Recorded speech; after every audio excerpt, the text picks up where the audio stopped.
Dans un village près de Hangzhou, deux serpents de couleurs étranges éveillent notre curiosité. C'est la première fois que nous avons vu cette espèce de serpent dont le corps est blanc avec des bandes rouges. Les habitants locaux les appellent les serpents blancs.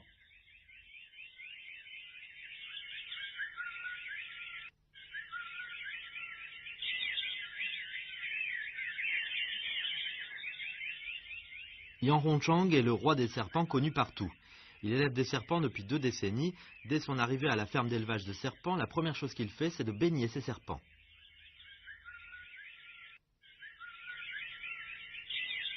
这个白蛇是一个单独的品种吗？不是一个单独品种，它是碧翼，是车厘蛇里面的一种胎化品种。多吗？这种不多，10万条里面才有1条吧。À ce moment-là arrive une chose inattendue. 哦，它咬我一口。咬上了。啊，咬上了。疼吗？不大疼，然后还哦，流血了，流血了。这咬一口它会出血。这需要不需要您打个什么针？不需要，这个无毒蛇没有关系。Yan Hongchang nous dit que le serpent blanc est adoré dans son pays natal parce qu'il est étroitement lié à la pagode Leifang à Hangzhou.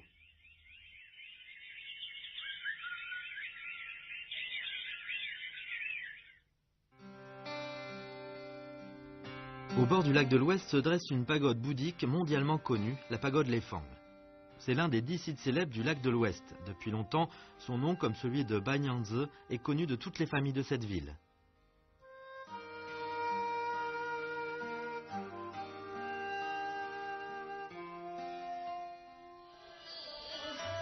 À Huanglongdong, on donne tous les jours des pièces de l'opéra de Guangzhou.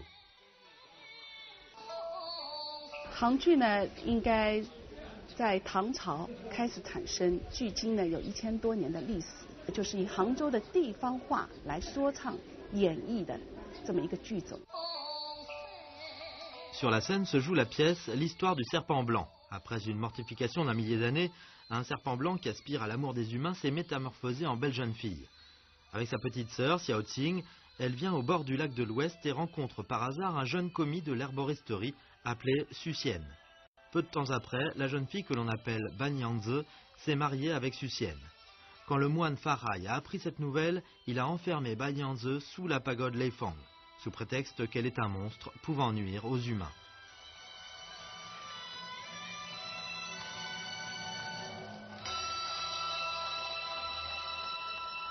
Sur la scène, la pièce touche à sa fin. Avec la baisse du rideau, une question se pose. Pourquoi le scénariste de l'histoire du serpent blanc veut terminer cette histoire par une fin si tragique ?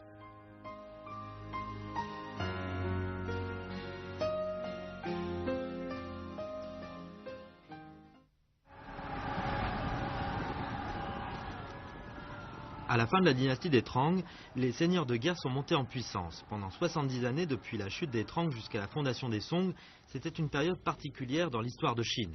Période des 5 dynasties et des 10 royaumes.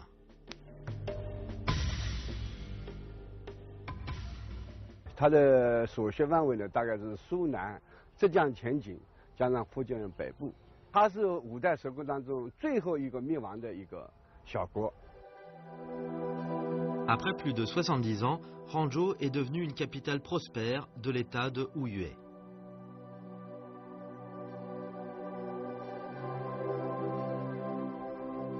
En 972, le roi de Huyue a commencé à construire une pagode bouddhique au mont Leifang. À ce moment-là, la dynastie avait été fondée il y a 12 ans. La tendance à la réunification de la Chine était inévitable.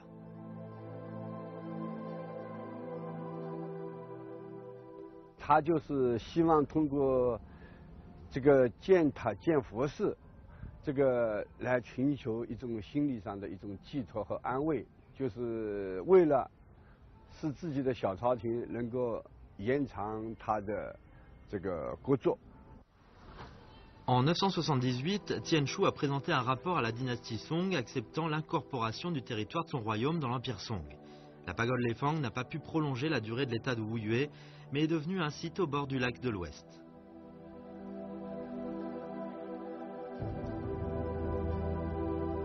Or, Tianshu n'aurait pas pensé que la pagode bouddhique qu'il avait construite serait liée à une jeune fille métamorphosée par un serpent blanc. Un tel résultat est peut-être dû aux briques mystérieuses de la pagode.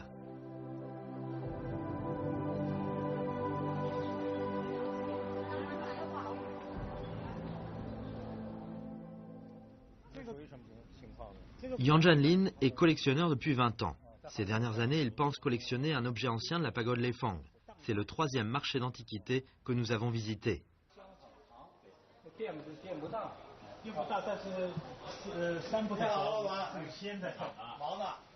雷峰塔的塔砖您有没有？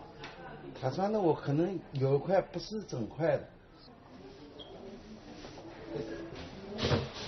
哦，装在一个这样的盒里，装盒子里面。哦。哦，这个就是雷峰塔的塔砖是吧？对。这个砖哦。 C'est une brique de la pagode Leifang, mais pas celle que nous cherchons. Les briques de la pagode que Yang Zhanlin veut collectionner ne sont pas ordinaires. Ce sont des briques canoniques. Parmi d'innombrables pagodes bouddhiques anciennes en Chine, seule la pagode Leifang possède ce genre de briques. Selon une légende, les mystères de la pagode Leifang et du serpent blanc résident dans les briques canoniques. Alors qu'est-ce que c'est que cette brique canonique ?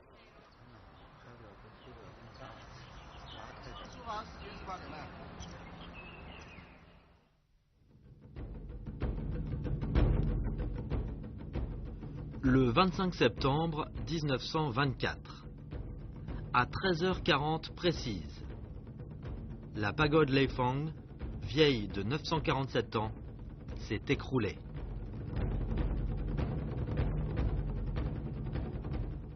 Les habitants aux environs se sont rués sur l'emplacement de la pagode et d'innombrables briques de la pagode ont disparu. Parmi elles, il y avait des briques canoniques mystérieuses.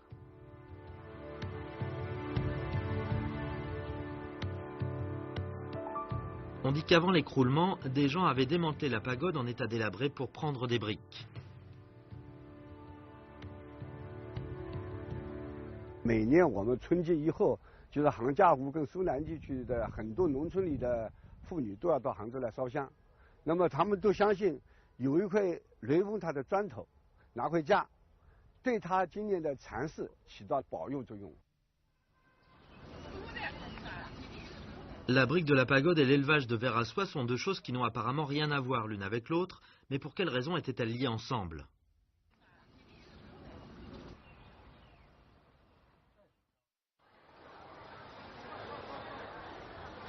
Depuis les dynasties des Trang et des Song, la sériciculture était très développée dans la région de Hangzhou, Jiaxing, Huzhou, l'une des plus importantes régions productrices de soie en Chine.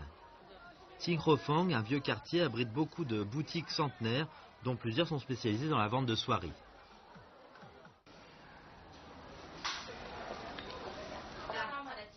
Les aïeux de Wu Ying faisaient le commerce de soie. Elle a hérité de cette boutique en même temps qu'elle observe les règles établies par ses prédécesseurs.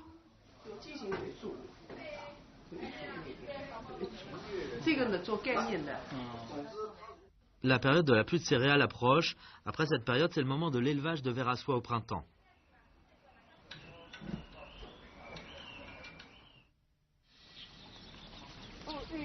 Wu Ying vient à la campagne voir sa ferme d'élevage de vers à soie. Là, les mûriers poussent à merveille. Elle est convaincue que la récolte de cocon sera bonne cette année. Nous n'aurions pas pensé qu'une conversation avec Wu Ying pourrait dissiper nos soupçons sur les liens entre l'élevage de vers à soie et Banyangzi.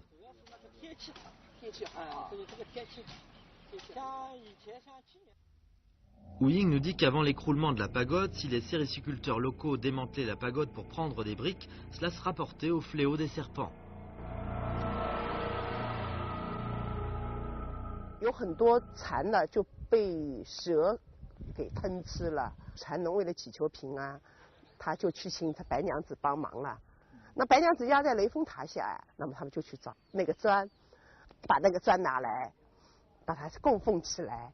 这样拿的多了，就是到了1924年的时候，就9月份就轰然倒塌。 Wu Ying dit qu'aux yeux des sériciculteurs locaux, Banyangzi était une déesse capable de les protéger. 女娲娘娘她也是人首蛇身，那么他们普遍认为就是白素贞就是女娲娘娘的化身。 Dans la mythologie chinoise, Nuwa est une déesse qui a créé le monde. Les récits sur son modelage des figures d'Algyr pour les transformer en des humains et les refondre des roches pour réparer le ciel circulent depuis des millénaires. Ils mettent Banyangzi et la déesse Nuwa sur le même plan. Cela prouve que Banyangzi avait un statut distingué chez les sériciculteurs. Mais en comparaison des lettrés, leur attitude à l'égard de la pagode Lefang en état délabré était bien différente. 看着它倒掉，让白蛇解放。他们认为白蛇如果解放以后，那蛇呢也再不会来就是刺残宝宝了。 De ce fait, lorsque la pagode de Lefang s'est écroulée, les sériciculteurs locaux réagissaient autrement que les autres. 雷峰塔倒的时候，老百姓好像觉得白娘子得救了。 Apprenant que nous cherchons des briques, Wu Ying nous dit que nous pourrions en trouver dans la campagne dans les environs de Hangzhou. Selon la piste fournie, nous venons dans une famille paysanne de Trongxiang. 这个大妈是吧？哦，你好，你好。我听他们说你家里原来养蚕宝宝，好像祖上传下来有一种老的砖，是吧？青砖。这个主要是你家里有吗？现在还有吗？有啊。有，能不能拿出来给我们看看？好呀，我去拿。谢谢谢谢谢谢谢谢。您高寿了？啊，91天。 个名字嘛叫张子勇。哦，这个青砖是吧？嗯。好好，拿过来我们看看，拿过来看看。哎，啊，可以。哦，这样的。这个砖在你家有多久了？我也搞不清楚的，好长好长以前的。很久了是吧？嗯。这个是雷峰塔的砖吗？你看。这个你就有点像的。 看看有没有，这还是完整的这个。嗯啊，看看有没有其他的。哦，你看看，哎，有字，有字，有字，有字，有字，有字大。嗯，而且还很完整哈。很完整。 Ce n'est pas facile de pouvoir trouver une brique complète d'une pagode. Cependant, ce n'est pas la brique canonique de la pagode Lefang.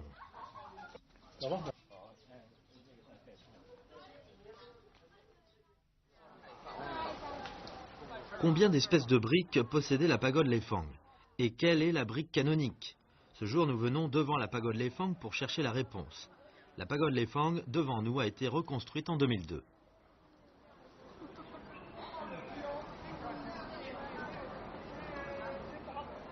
按照3个圆的原则，就是原址、原样、原大，恢复的是一个宋代的塔，跟原来的塔是基本上是差不多高。 Le corps de la pagode délabrée est conservé dans la zone centrale de la nouvelle pagode.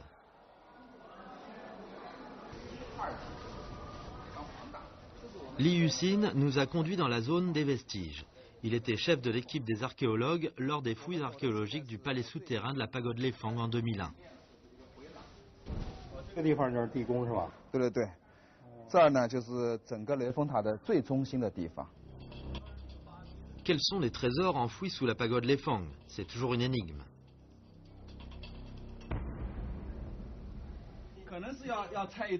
Le 11 mars 2001, les fouilles des vestiges de la pagode Lefang, qui avaient duré plus d'1 an, progressaient à un moment saisissant.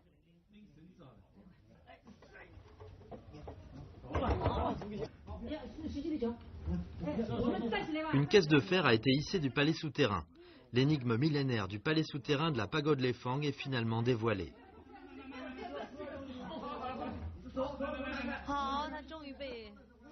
铁函里装的就是一个阿育王塔，银的阿育王塔，然后文献或者是碑刻里记载的凤安佛罗吉发，就是佛的头发，是供奉在这个银的阿育王塔里面。然后我们当时呢就是。En parlant des fouilles, il évoque une chose curieuse qu'il ne peut pas oublier. 发掘以后呢，就是现在揭示出来的。当我们打开铁函的时候，有人发现是有一条小的一条白虫，就是忽悠的就过去了。然后后来他们把它盛在一个容器里面，等到我们2个多小时以后，把里面的一些文物都清理完了以后，想起它来以后，哎，想再去看看照看它，结果哎发现它也不知所踪，可能也有一个非常美好的一个去处吧。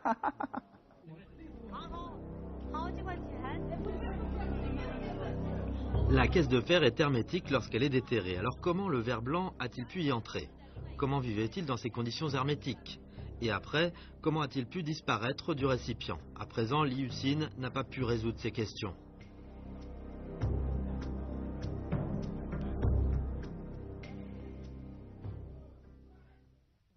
Dans les vestiges, nous avons trouvé une brique avec des caractères. 周甲，周字一个姓，吴某某。当时雷峰塔造的时候呢，他的那个最大的功德主呢是吴越国王钱俶，当然他还希望就是他的臣民都做功德，所以这个就表示呢他是施舍了钱，然后造了砖头，但是呢里面这个铭文的内容是很丰富，有一批上面呢还有一些记载了当时建造的一些年代，很多的一些信息，历史信息记载在上面。 Li Yuxin nous dit que la pagode Lefang possédait 3 espèces de briques. La première est la brique gris-bleu ordinaire, la deuxième la brique avec des caractères, la troisième est unique, que les autres pagodes bouddhiques ne possèdent pas. 那个一种比较特殊的一种砖吧。就是这种砖吗？就这种砖。这个砖里边有圆孔是吧？对。这个孔和我们现在的有一些空心砖的那个作用一样吗？ 它这个砖呢是一种非常特殊的一种藏经砖，它是用来存放当时吴越国王印的就是84000的陀罗尼经用。这种特殊的这种藏经方式呢，全国也只有雷峰塔仅有。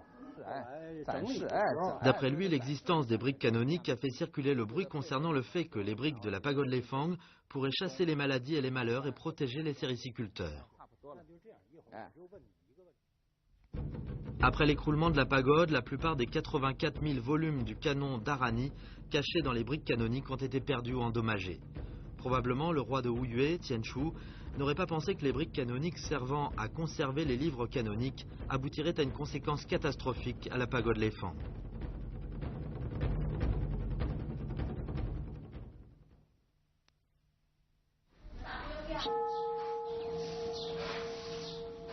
Quand on a la connaissance intime des briques canoniques de la pagode Lefang, on comprend la nécessité de les conserver.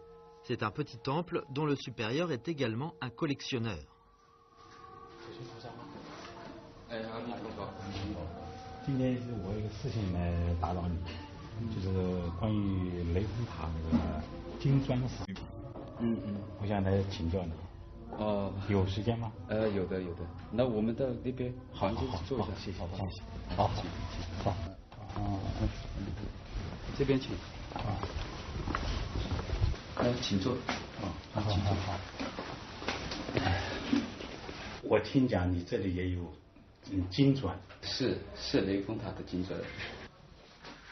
Lorsqu'il va prendre la brique canonique, une pagode bouddhique attire notre attention. 这个塔是一个玉塔，它应该是塔中塔，它也是一个供奉舍利的一个舍利函的塔。整个塔是拼4节的，通过4节来组合的。它这个塔的最后有一个刻了一个铭文款，刻的就是这个大宋元丰2年。Nous admirons la pagode de jade des Song, cependant nous n'avons pas oublié le but de notre visite.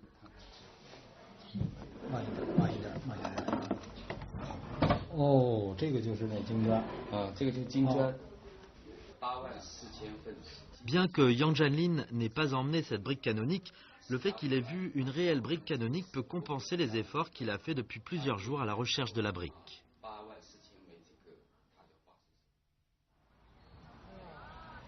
Dans l'histoire, il a existé plusieurs pagodes bouddhiques dans les parages du lac de l'Ouest. Outre la pagode Lefang, il y avait la pagode Baochu, la pagode Nangaofang et la pagode Beigaofang. Mais pourquoi le moine Farai a-t-il enfermé Banyanze sous la pagode Lefang, pas sous une autre?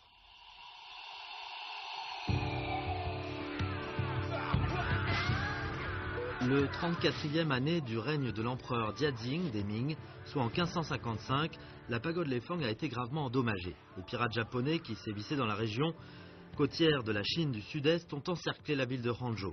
Ils soupçonnaient les soldats des Ming de se cacher à l'intérieur de la pagode Lefang et de l'avoir incendiée. Après avoir éteint le feu, le seul corps restait sous la pagode. Depuis lors, la pagode Lefang, à l'aspect sauvage, forme un contraste frappant avec la pagode Baochu, à la silhouette élancée sur l'autre rive du lac.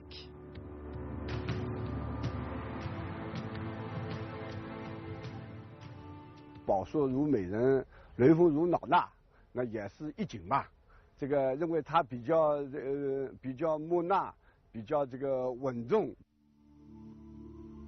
Évidemment, une pagode à l'image solennelle de sang impérial et portant l'auréole de la religion convient d'enfermer les démons. Or, ce n'est que la pensée et le comportement des dominateurs.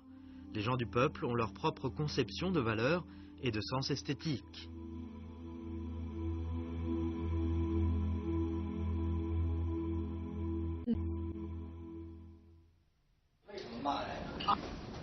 En automne, les habitants de Hangzhou, face aux crabes servis sur la table, lancent des injures contre le moine Farai.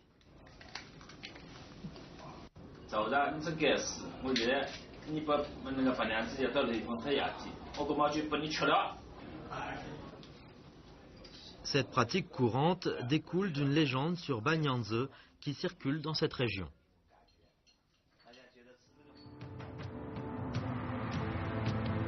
Après avoir enfermé Banyanze sous la pagode, Xiaoqing, sa petite sœur, est revenue à Hangzhou après quelques années de mortification.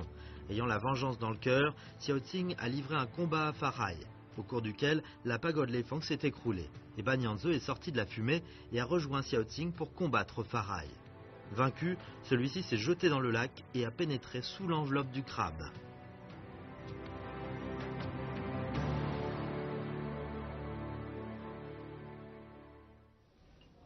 Après avoir ouvert l'enveloppe du crabe, si vous observez avec soin, vous pourrez voir un dessin qui ressemble au portrait de Farai. Dans les injures contre Farai, nous pouvons sentir un amour sincère des habitants de Hangzhou pour Banyanze.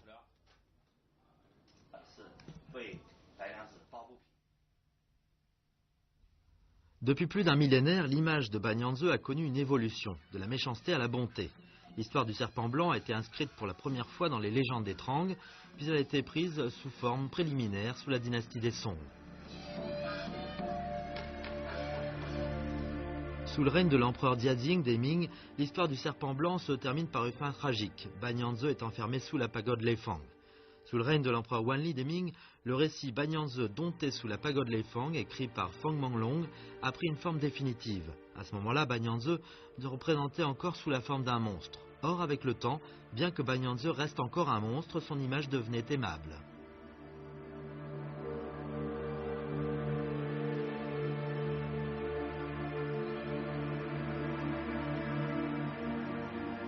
La 36e année du règne de l'empereur Tianlong des Qing, soit en 1771, la légende de la pagode Leifang, écrite par Feng Chanpei, a vu le jour.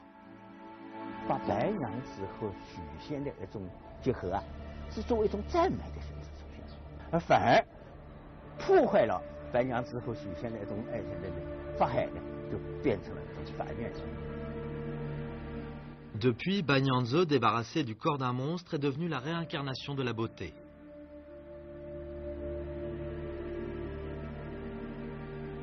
Aujourd'hui, la pagode Leifang se dresse de nouveau au bord du lac de l'Ouest, et l'histoire du serpent blanc se répand plus loin.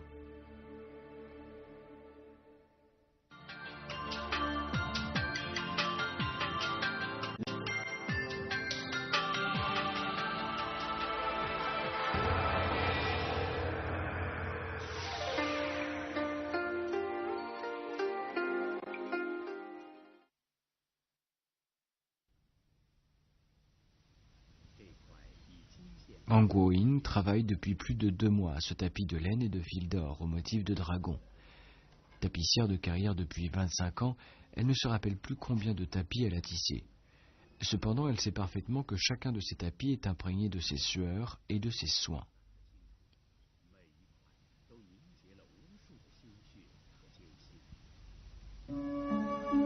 Ces tapis tissés à la main s'appellent tapis du palais. Né dans le Ningxia, dans le nord-ouest du pays, ce tapis, introduit dans la capitale, fut hautement apprécié par l'empereur et devint un produit réservé à l'usage impérial, d'où le nom tapis de palais.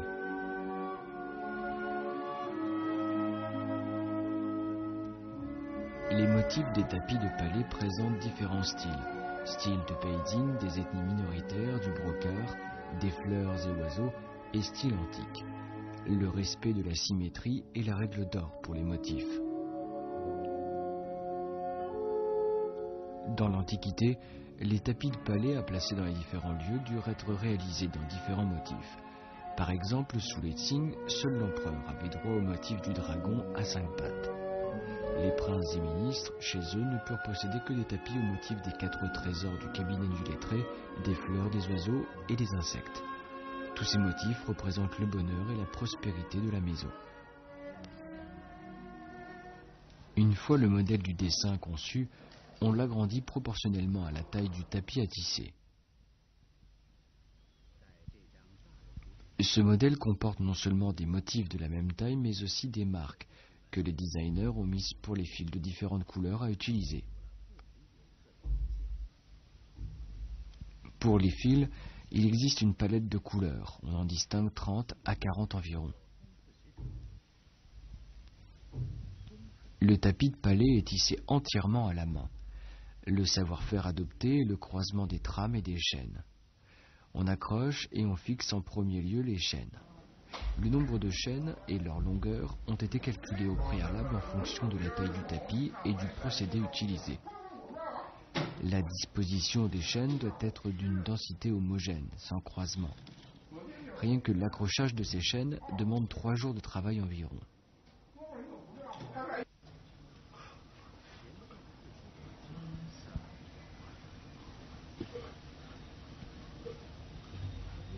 On ne commence à tisser le tapis officiellement que quand il y a la trame.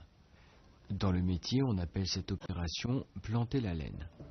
D'après le modèle, on fixe, tranche par tranche, les fils de trame de différentes couleurs aux chaînes en y faisant un nœud papillon. Et d'un coup magique de la main, le fil de trame est fixé à 2 chaînes par un nœud. Quel que soit le motif du tapis et quelle que soit sa taille, tout commence par ce point pour étendre à une ligne, puis d'une ligne à une surface. Ainsi, le tapis prend sa forme petit à petit.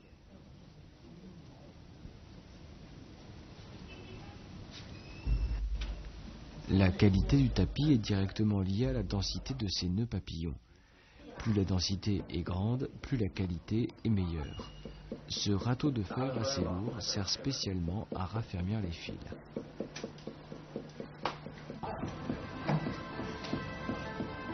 Une surface de 30,48 cm² compte respectivement 120 chaînes et 120 trames.